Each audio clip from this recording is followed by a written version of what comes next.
All right, what's going on, everybody? My name is Casey Van Bastelar. I'm the owner of Orange Diamond Incorporated and creator of Orange Diamond Training Group. Real quick, shout out to one of my partner companies, Nike.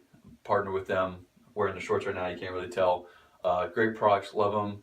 Based out of Oregon. I'm from Oregon, based in Oregon. So that being said, let's go Oregon. People think that Washington and California generally connect and Oregon doesn't exist, but putting us back on the map. Anyways, I digress. Today, guys, I'm going to be going over nutrition. This is a huge thing. This is something that people don't generally think about. First thing people think about is basically if they're trying to lose weight is to cut out calories. But I'm going to go into that spiel after I go over the science of it. This is still kind of like low down science. I'm sure I could probably go for an hour on this, but this is just going to be kind of a down and dirty. If you guys want to take notes, grab a notepad, paper, things like that. See where you're at. I know that this was huge for me, so I want to make sure that I get this out to the group and everybody that wants to see it.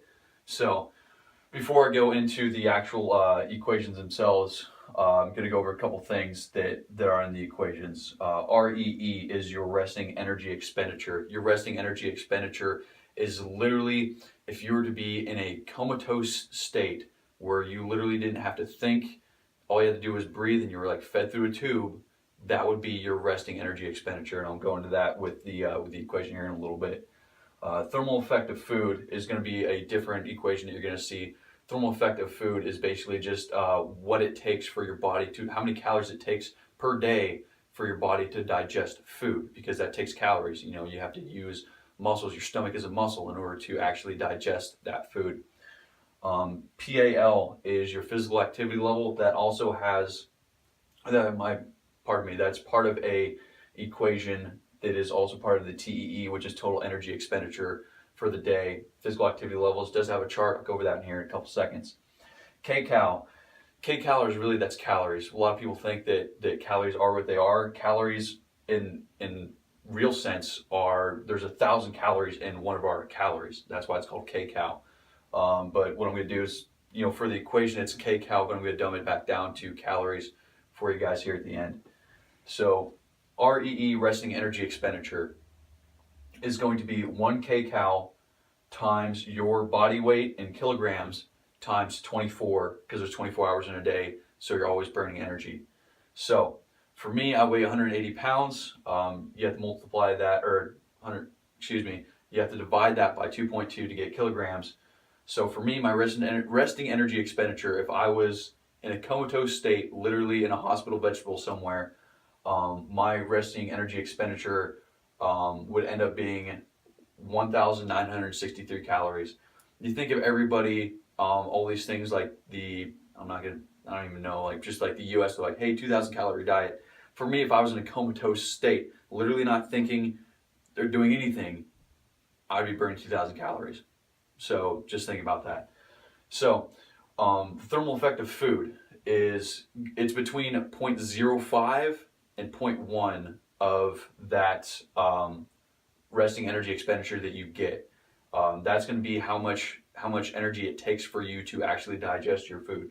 For me, I don't like zones. I like to be finite. So rather than going between 0.05 and 0.1, I just went 0.075. That's right there in the middle. It's a pretty simple way to do it.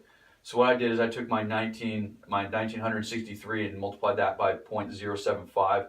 I got 147 calories. So basically every day I have to burn I use 147 calories just to digest my food. So yeah, that's something that a lot of people don't think about. All right, so what we move over to now is the physical activity level scale. What this is basically judging on how much activity you're doing during the day. This is also going to grade, basically just living, this is where you're going to be at. So your physical activity level scale is going to be, I'm going to where these numbers come into effect here in a moment, but 1.2 is if you're a chair or bedbound permanently. That's like if you are always in a wheelchair, you can't get out of your wheelchair, or you're in a hospital in a bed. That way 1.2, that's you still have to eat, you still think, you still do all that stuff, so that's 1.2. Sedentary lifestyle is 1.4 to 1.5. That's basically you sit down and work all day, and then when you go home, you do nothing but you just sit down and you play video games, things like that. 1.6 to 1.7, that's very light. That's just saying like, hey, you get up a little bit at work, and then you still go home and you play video games, or you sit all day at work and you do a little bit. You say you're like a millionaire and you have a massive house and you gotta go walk around your house. You might move into the very light category, but I almost doubt it. I would always, say, go somewhere in the middle. Anyways, I digress. Moderate is you do, you do a decent amount of activity at work. Let's say, you're some kind of mechanic, things like that, and you might do a little bit of, or you might be doing a little bit of like walking, stuff like that, outside of work for basically a light leisurely activity.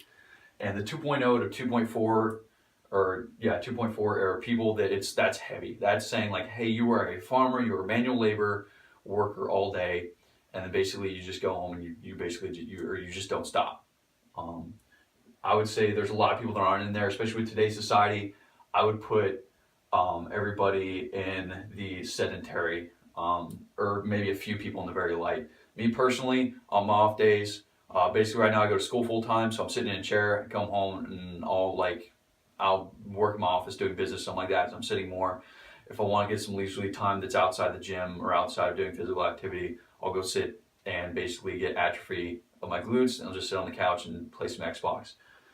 So I mean, even I'm in sedentary. Something you want to do though, because people are like, hey, so what if I work out? Like, what if I have a sedentary life like myself, but I go and work out? So if you go work out, a workout between 30 minutes and 60 minutes, you go and add 0.3 to that physical activity level. So for me, what I wrote down for work is my total energy expenditure, I'll go into this. Total energy expenditure equation is total energy expenditure is equal to your resting energy expenditure times your physical activity level, and then after you multiply those two together, you add your thermal effect from food. So for me, what I did is on my work days, I put in my 1963, that's my resting energy expenditure, and I put 1.9 because I'm sedentary, all day, even during my heavy workout days.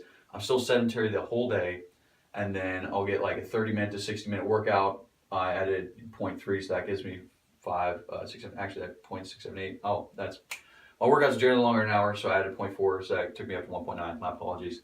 So, for me, I ended up getting 1963 times 1.9, and that got me a number, and I added 147. Anyways, the end result of that is I ended up getting 3,877 calories per day. That is double what what the U.S. says you should basically be eating per day, and that's what I'm working on. That's what my body needs. So that's a lot of eating. That's all eating almost throughout the entire day. So just take that in mind. That's for me. And I think just work out, not do anything too serious. On my rest days, I dropped it down to 1.5, did the equation again. I'm still at almost 3,100 calories per day, just chilling, just doing sedentary stuff. That's me just thinking at work, thinking here, and just doing a little bit of light stuff. So that's 3,000 calories per day. Now I'm going to go into my spiel when it comes to calories. All right, it's kind of upsetting when people are like, "Hey, something I want to do is I want to like lose weight, so I'm going to drop calories."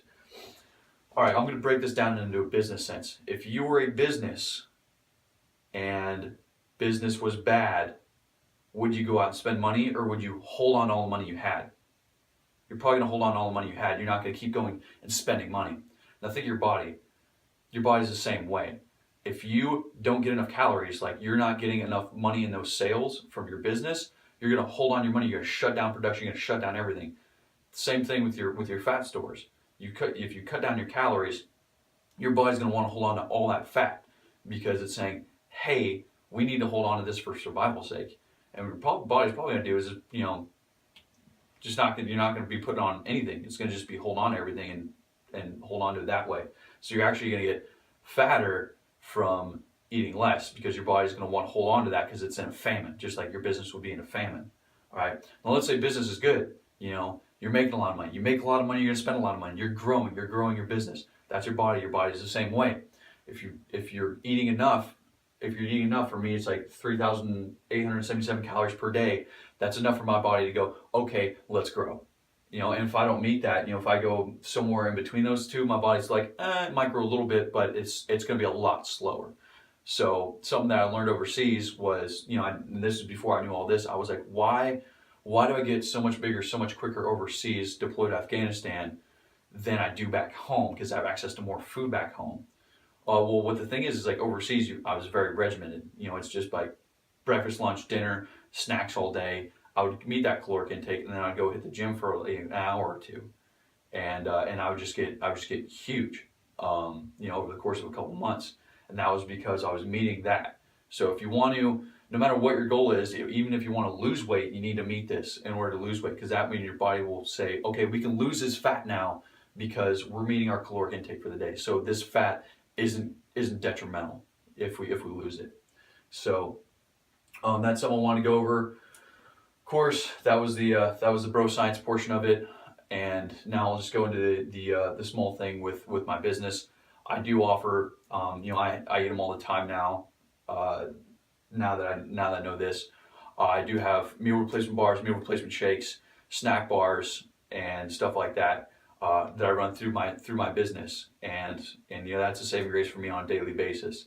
Even if you're gluten intolerant, gluten free, I do have gluten free bars if that's something you want to abstain from. All my bars are nice and clean. You're not gonna be worried about any of that craziness that you see in some of the bars that you get from, like, let's say like GNC or places like that. So awesome, guys. Thanks for listening. It was a little bit longer of a video. I thought it was gonna be pretty short, but went my spiel and everything like that. Hopefully it was educational. Let me know what you guys think. Let me know what the next thing you guys want me to go over possibly, and we'll go from there. All right. Thanks.